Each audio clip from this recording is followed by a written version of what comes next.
bonsoir à tous, on se retrouve pour une nouvelle vidéo et cette fois-ci on va parler des titans. Alors les titans, qu'est-ce que c'est?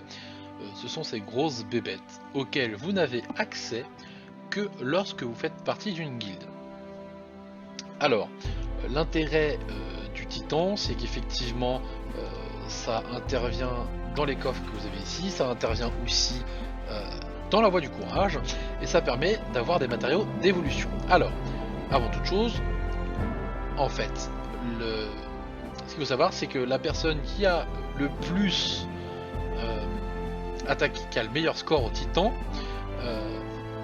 va être classé A+, et en fait, en descendant, chaque personne va avoir un grade qui va être de moins en moins bon. Et il faut savoir que le système des titans, en fonction des étoiles, va déterminer combien d'objets d'évolution on va avoir.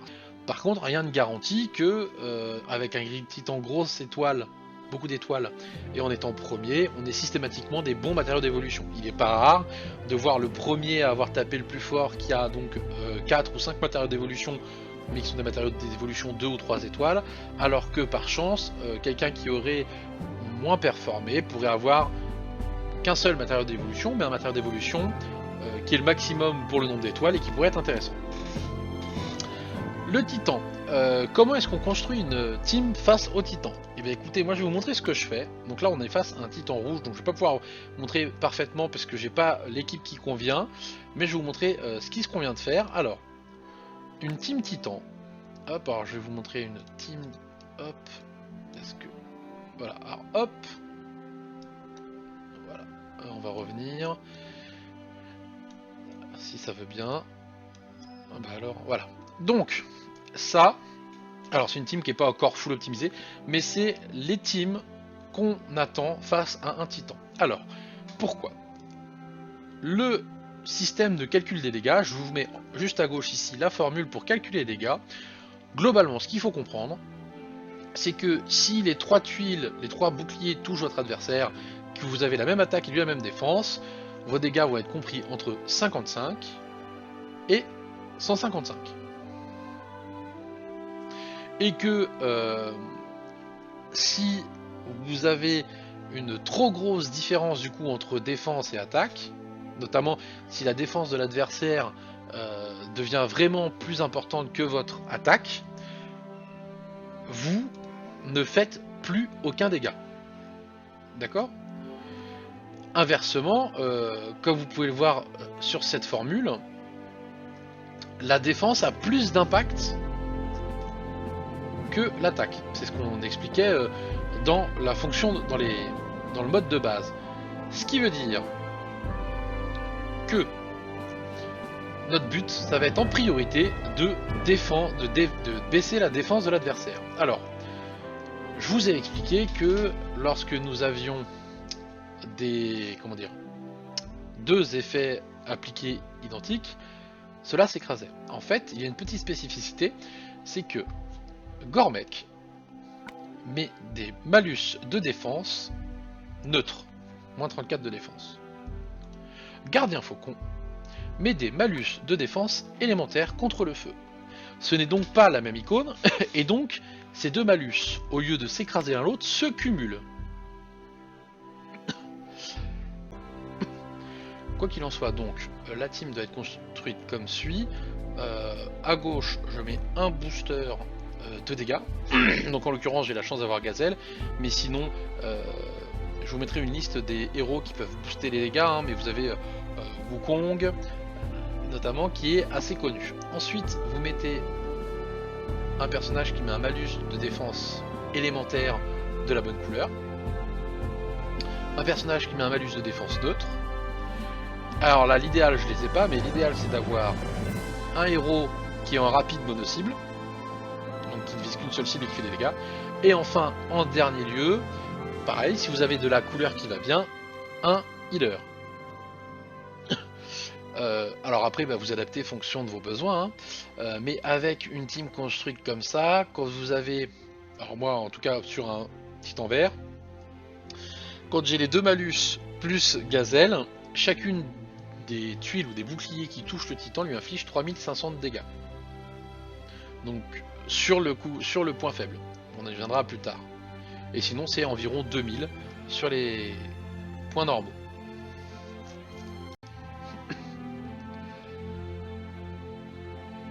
Enfin, comme objet de combat, donc moi ce que je préconise, alors il faut avoir les moyens, hein, mais ce que je préconise comme objet de combat, c'est ouragan, potion de mana supérieure, parchemin d'altération, et là j'en ai plus, mais à droite vous mettez des harpons à titan. Le principe c'est quoi? C'est que début de partie, vous ouvrez la game, vous mettez l'ouragan en visant gardien faucon, ou en tout cas celui qui fait le malus élémentaire. Ainsi vous avez un remélangement du plateau dont on a strictement rien à faire, mais par contre gardien gazelle, gardien faucon et gormec sont tous les trois full en mana. Vous lancez votre boost dégâts, vous lancez les 2 malus de défense, et là toutes les tuiles que vous envoyez, c'est du bonheur. Donc ça c'est la bonne stratégie. Alors, hop, maintenant, le titan aujourd'hui, on enregistre, le titan est rouge, donc on va construire une équipe bleue. Alors, tac. Donc, moi j'utilise Magni comme malus de défense. Malheureusement, je n'ai pas de malus élémentaire bleu, donc je fais avec ce qu'il me reste. Je mets Ariel en healeuse. Hop, tac, Krampus et Ariel en healeuse. Notez, disons que ça veut pas. Notez que la stratégie d'utiliser ces objets-là n'a d'intérêt que quand vous voulez achever un titan ou quand vous voulez faire des très gros scores. En temps normal, je vous conseille juste d'utiliser des potions de mana supérieure, comme ça vous le faites sur les 2 ou 3 héros que vous avez besoin de booster au bon moment, et puis ça suffit amplement.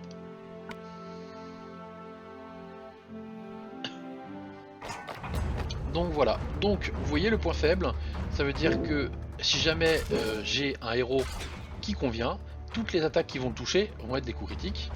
Toutes les tuiles qui touchent le point faible ne font pas gagner de mana au dragon. Et enfin, s'il subit au moins 3 tuiles, cela va l'assommer, ce qui fait qu'il n'attaquera pas au tour d'après. Et l'avantage, c'est que si vous n'avez pas de malus de défense neutre, lorsqu'il est assommé, si vous lui mettez un harpon, ça lui met un malus de défense. Il est à noter que il est assommé même si le héros est manquant. Ah, j'ai fait dans le mauvais hasard. Il est assommé même si le héros est manquant. Vous voyez là déjà je mets 2500 et j'ai quasiment rien fait. Il est assommé même si le héros est manquant, je disais. Et par contre il faut faire attention si jamais c'est un titan qui renvoie les dégâts comme les titans rares. Si jamais vous l'assommez avec la couleur contre lequel il est protégé, ça ne marchera pas. Hop.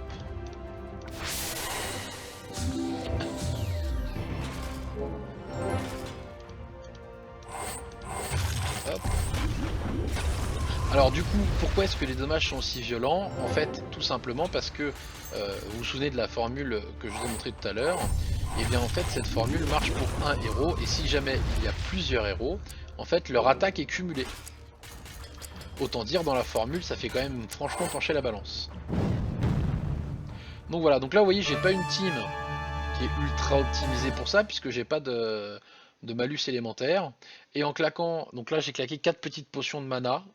Quand j'ai pas de harpon, c'est ce que je mets. Et vous pouvez remarquer que j'ai quand même mis 42 000. Donc bah écoutez, je vais vous mettre un petit tableau pour vous montrer un petit peu qu'est-ce que je conseille comme héros. Et puis si vous avez des questions ou quoi que ce soit, n'hésitez pas à les mettre en commentaire, et j'espère que cette vidéo vous aura été utile. Bonne soirée!